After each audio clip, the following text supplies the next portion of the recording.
Agbare voorsitter, dis opvallend dat die president ons wêreldkampioen Jacob Zuma geïgnoreer het tydens sy toespraak.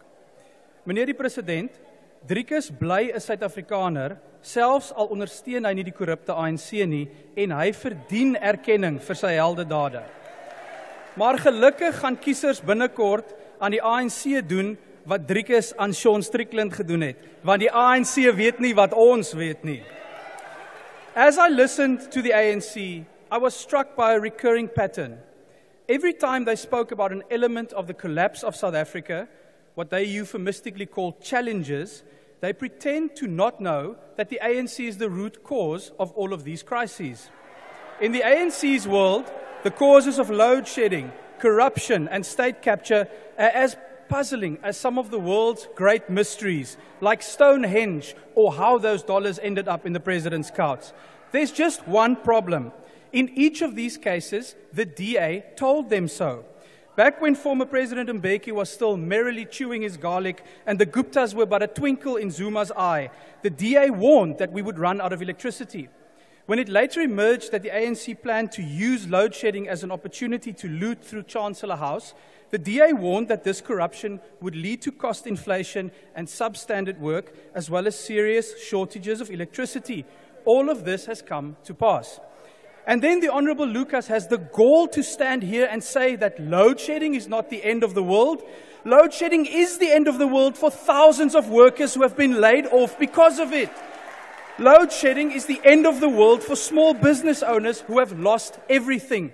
The only people for whom load shedding is not the end of the world are ANC fat cats who live in taxpayer-funded mansions with generators paid by the same people who are suffering under load shedding. But then again, we do remember how the Honourable Lucas spent over 50,000 rand on KFC during her first 10 weeks as Northern Cape Premier. At the time, she responded by, and I quote, "How would we have eaten without taxpayer money?" I suggest the ANC should make this their slogan for the 2024 election. Clearly, for Honourable Lucas, load shedding will be the end of the world when it eventually shuts down her local source of streetwise feasts. When that happens, just remember one thing: the DA told you so. Then there's state capture. For decades, the DA warned that ANC cadre deployment would lead to an explosion in corruption and an implosion in service delivery. So the ANC should not be shocked by yesterday's Constitutional Court judgment that they must hand over their cadre deployment records to the DA dating back to January 2013 when President Ramaphosa became king of the cadres. It was good to hear the Honourable Mantashe say that the ANC will abide by the court's order. I do have some empty boxes at the back and is welcome to start dropping off some of his cadre secrets on the way out of this room and out of government. But Minister Mantashe then went on to posture that the ANC will continue with cadre deployment even after it caused state capture and collapsed service delivery. There's just one problem with that, honourable members. The DA is currently awaiting judgment in a separate court case to declare cadre deployment unconstitutional and unlawful, whether the president likes it or not. When that happens, just remember one thing: the DA told you so. Sometimes one must also observe what is not said. What stood out today like a cadre's sore thumb that got caught in a cash register is that the ANC was too afraid to let Deputy President Paul Mashatile speak. He's sitting right here, so why was he not allowed to speak today? I'll tell you why. Because the ANC is too afraid to put its corruption-accused Deputy President on this stage.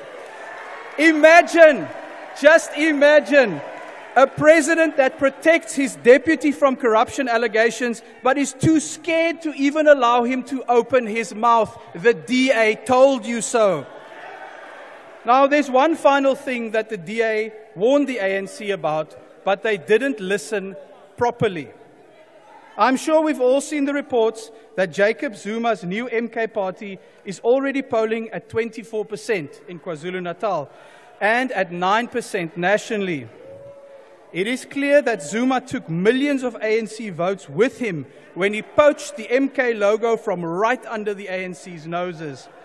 As far back as 2009, the DA warned them with our Stop Zuma election posters over 1 million times. We warned them on lampposts, on billboards, on TV and on radio, but they did not listen properly. Now those chickens that grew up at the Nkandla coop have come home to roost at Luthuli House. The biggest irony is that this is all a crisis of President Ramaphosa's own making. Instead of upholding the rule of law, the president freed over 15,000 criminals as an excuse to keep Zuma out of prison. He kept feeding the crocodile, hoping that it would eventually stop being hungry. But now, the crocodile is coming for ANC votes, and it's hungrier than ever. Mr. President, in just a few months from now, as the crocodile locks his jaws around you, I want you to keep one thing in mind. The DA told you so. Honorable Hadebe.